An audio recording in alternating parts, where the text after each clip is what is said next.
चुनाव को लेकर जो एजेंडा सेट किया उसे लेकर राजधानी पटना का सियासी पारा हाई हो गया। दरअसल लालू राबड़ी शासनकाल के जरिए पीएम मोदी ने जंगल राज का मुद्दा उठाया तो लालू यादव को लेकर वायरल वीडियो के जरिए बाबा साहेब के अपमान का जिक्र भी प्रधानमंत्री ने किया। लेकिन वर्तमान में क्या हालात हैं उस पर पीएम ने कुछ नहीं कहा। इसे लेकर अब विपक्ष पीएम को घेरने में जुटा है और इसी को लेकर पटना में जुबानी जंग शुरू हो गई है। भारत माता की, नरेंद्र मोदी जिंदाबाद। चुनावी साल में एजेंडा क्या सेट हो सकता है जिससे एनडीए को फायदा मिले, वो एजेंडा पीएम सेट करके ओडिशा रवाना हो गए। 20 साल पुरानी बात और बाबा साहेब के अपमान का मुद्दा पीएम ने छेड़ा तो सियासी पारा राजधानी में चढ़ गया। लालू जी और अम्बेडकर साहब, जिनका आइडियोलॉजी उसी पर आधारित है, और बोल रहा है कौन व्यक्ति है जिसके मंत्री पार्लियामेंट में अम्बेडकर साहब का अपमान किया, जिसके नेता एक दलित के मुंह में मूत्र विसर्जन किया मध्य प्रदेश में, जिनके पार्टी के नेता एक मुख्यमंत्री जीतन मांझी जो मंदिर गए, मधुबनी में मंदिर धो दिया। आप ये न बताओ कि आपने 11 साल जो आपने सत्ता किया केंद्र में और यहाँ लगभग 20 साल नीतीश जी के सरकार है, तो आप सरकार में हो तो उपलब्धियां न गिनाओ। महागठबंधन ने पीएम के आरोपों पर जोरदार पलटवार किया, लेकिन पीएम के बयान से जेडीयू पूरी तरह सहमत नजर आई कि इस तरह के अपमानजनक व्यवहार के बाद अगर वो माफी नहीं मांगते हैं तो ये कहीं ना कहीं पूरे हिंदुस्तान में जो एक बड़ा वर्ग है, एक ऐसी भूमिका में देखा है जिनकी वजह से आज कई तरह के बदलाव संभव हुए हैं, और वहां अगर आपका आदर का भाव नहीं दिखता है तो ये दुर्भाग्यपूर्ण है। लेकिन पीएम के हमले के बाद असल सवाल तो नेता प्रतिपक्ष तेजस्वी यादव ने पूछा। मुद्दों के साथ नीति आयोग के आंकड़ों पर बिहार की डबल इंजन सरकार को घेर लिया। सरकार बनना तय। 20 साल से जो खटारा सरकार जो चल रही, मुख्यमंत्री अचेत अवस्था में है, कोई जानकारी नहीं। घटना होती है तो पीड़ितों से मिलने नहीं जाते, शहीदों के परिवार से भी मिलने जाते हैं, बलात्कार हो जाता है वहां नहीं जाते हैं, मर्डर हो जाता है वहां नहीं जाते हैं, लेकिन मोदी जी के मंच पर जरूर जाते।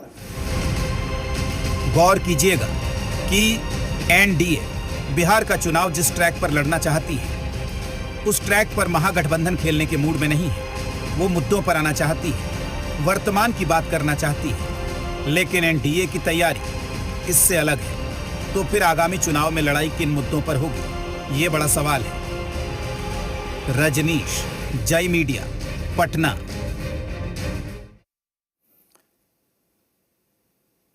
बिहार दौरा खत्म करके पीएम मोदी ओडिशा पहुंच गए हैं, लेकिन इनके दौरे को लेकर राजनीति अब भी जारी है। सबसे पहले नेता प्रतिपक्ष तेजस्वी यादव मीडिया के सामने आए और पीएम मोदी पर जोरदार प्रहार किया। पीएम पर बोलते हुए सवाल पूछा कि डबल इंजन की सरकार में बिहार को क्या मिला।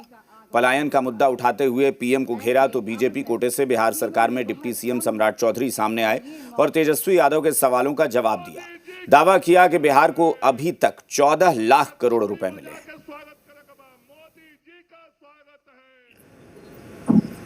इनके कथनियां करने से देख के दुख होता है, पीड़ा होती है। आपके पास शौचालय नहीं है देने का, लोगों को नौकरी नहीं है देने का, लोग पलायन कर रहे हैं, अच्छा शिक्षा व्यवस्था नहीं है, सरकारी कर्मचारियों को समय पे वेतन देने का नहीं है, और जितना बार प्रधानमंत्री आते हैं उतना 100 करोड़ रुपया हर बार बिहार के खजाने से जाता है। हमारे साथ है बिहार के उप मुख्यमंत्री सम्राट चौधरी, और प्रधानमंत्री जिस तरीके से बातों को यहाँ पे रखे हैं उसको लेकर कई सारी बातें हो रही हैं।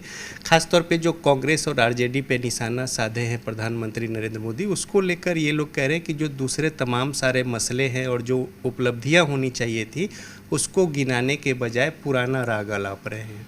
नहीं, हमने तो रिकॉर्ड पेश ही कर दिया कि आदरणीय नरेंद्र मोदी जी के नेतृत्व में और आदरणीय नीतीश कुमार जी के नेतृत्व में लगभग 11 साल में आदरणीय प्रधानमंत्री नरेंद्र मोदी जी ने लगभग 14 लाख करोड़ रुपया बिहार के इन्वेस्टमेंट के लिए दिया, यहाँ के विकास के लिए दिया। ये राज्य सरकार को दिया।